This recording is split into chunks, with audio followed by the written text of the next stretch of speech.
One of the most difficult things to navigate as a coach is holding space for people to really come back into their own power, and really drop into their fuller, more robust capacity to hold themselves, whilst also carrying a very deep, fundamental understanding of the fact that we were not built to do any of this alone.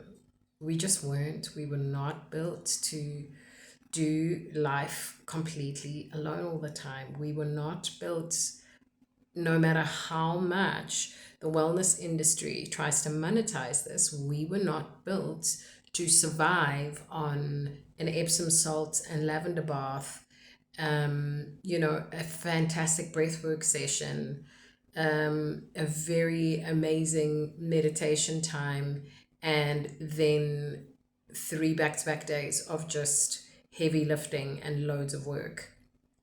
Somewhere in between the nonsense that has become the billion-dollar industry of training our bodies to separate from self and from others, somewhere in between there and real, genuine self love, real deep activation to hold yourself, there is a very tender line. I am a 99 parts empath, compassionate soul. I am, oh my hairy aunt's eyeball, fluff all the way on the inside and all the way on the outside. Maybe I have one really sassy edge, maybe two. However, this is a very tender thing to navigate because coaching is not like therapy.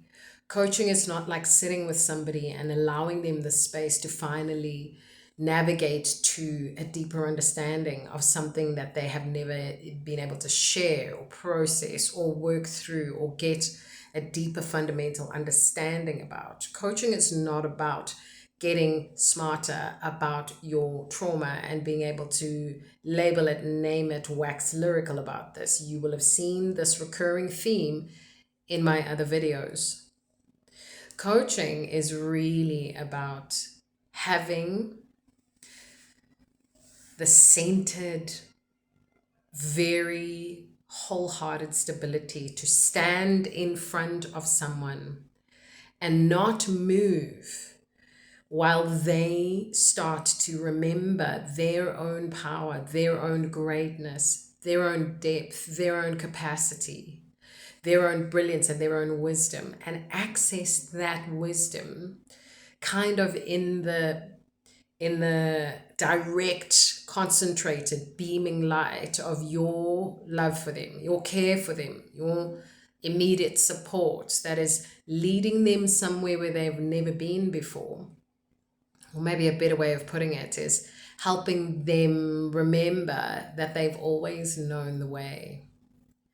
This is such a huge challenge for me. I don't know if there are any other coaches out there who are over the top empaths like I am. I'm so tender-hearted. I am so soft in all the ways. And also, nothing about the ecosystem that we live in, the landscape that we find ourselves in, nothing about our most intimate relationships, nothing about our best, most beautiful, most powerful work will ever shift if we just stay in these loops where we,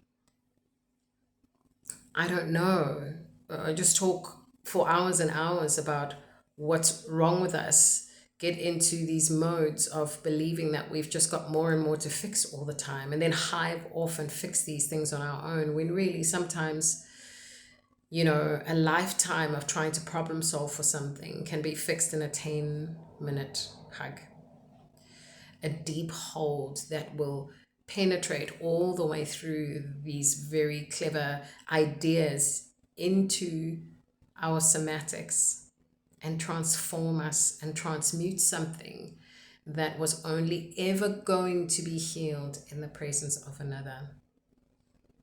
This is such a delicate dance, such a delicate dance.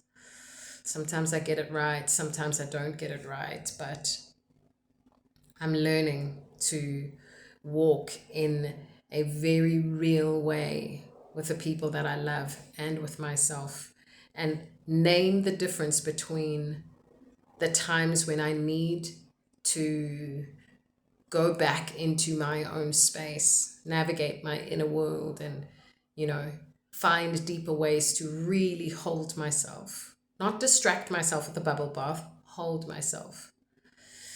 I'm learning to find the difference between that and then just being able to name and call out the times when I'm like, you know what, I actually just really need somebody to hold me right now. How are you doing with this? I'm curious.